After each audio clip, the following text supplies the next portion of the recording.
Bagaimana cara menikmati proses dalam mengerjakan sesuatu? Life is not a sprint but a marathon, atau yang biasa dibilang, hidup itu bukan lari cepat, melainkan lari maraton. Kamu tentu pernah mendengar kata-kata di atas kan? Rangkaian beberapa kata itu tersebut memiliki makna yang cukup dalam. Kehidupan layaknya lari maraton, setiap kita akan menempuh jalan yang panjang yang tentunya diperlukan nafas panjang untuk mencapai garis finish. Tetapi tanpa sadar banyak dari kita yang terus menjalani hidup seperti sedang berlari sprint, selalu tergesa-gesa dan harus cepat mencapai finish.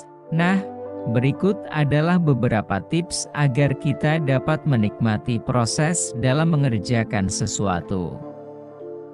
Yuk, kita simak. 1. Fokus pada sesuatu yang dikerjakan sekarang. Dalam melakukan sesuatu tentu kita butuh tujuan dan target yang akan kita capai. Tujuan dan target ini membuat kita merasa termotivasi untuk terus bergerak ke depan.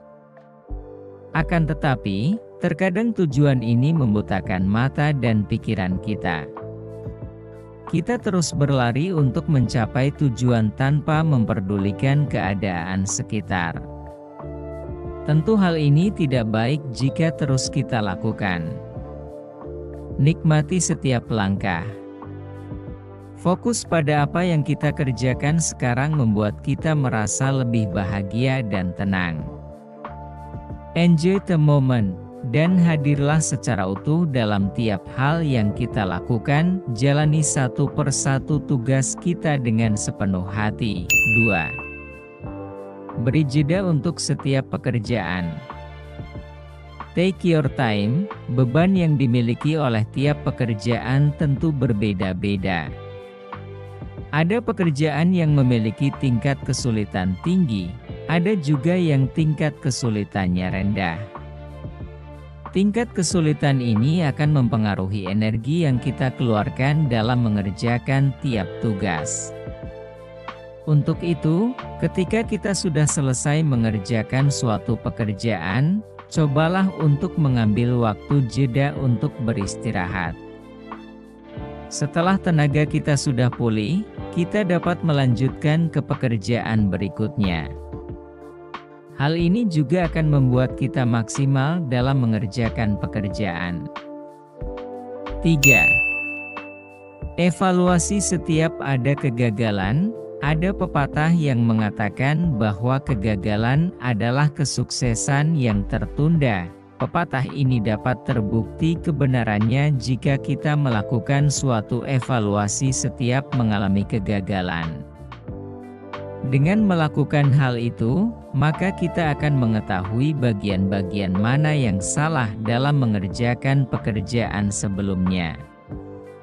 Setelah mendapatkan daftar kesalahan yang kita lakukan, kita dapat melakukan perbaikan bahkan peningkatan ke arah yang lebih baik pada tiap pekerjaan yang kita lakukan. 4. Sabar, bagian dari perjuangan. Setelah berusaha mati-matian dalam mengerjakan suatu pekerjaan, seringkali kita merasa kecewa jika hasil yang diperoleh tidak sesuai dengan yang kita harapkan. Belum lagi, acap kali kita mengeluarkan energi yang cukup banyak, tetapi hasil yang didapatkan tidak sebanding. Tentu kita akan merasa sedih dan menganggap bahwa seluruh perjuangan kita sia-sia. Akan tetapi, sebaiknya kita jangan melupakan suatu hal penting bahwa sabar juga bagian dari perjuangan. Jika hasil yang kita peroleh belum maksimal, maka kita perlu bersabar sambil kembali melakukan koreksi terhadap segala hal yang sudah kita lakukan. Dengan demikian kita dapat memperbaiki hal yang salah tersebut dalam pekerjaan selanjutnya. Dalam mengerjakan suatu pekerjaan, tentu prosesnya bukan hal yang mudah untuk dinikmati. Ditambah lagi, kita yang berpaku pada hasil yang didapatkan. Sehingga proses dari pekerjaan itu ingin segera kita lalui agar segera mendapatkan hasil. Akan tetapi, terkadang kunci dari keberhasilan suatu pekerjaan terletak pada seberapa enjoy-nya kita dalam mengerjakan suatu pekerjaan. Kamu bisa mencoba semua tips di atas agar dapat menikmati pekerjaanmu. Selamat mencoba, mungkin ini beberapa cara menikmati proses dalam mengerjakan sesuatu. Semoga rasa semangat kalian terus ada untuk mengerjakan sesuatu, bagikan ke teman kalian agar makin semangat dalam mengerjakan sesuatu. Jangan lupa like, komen, subscribe dan share.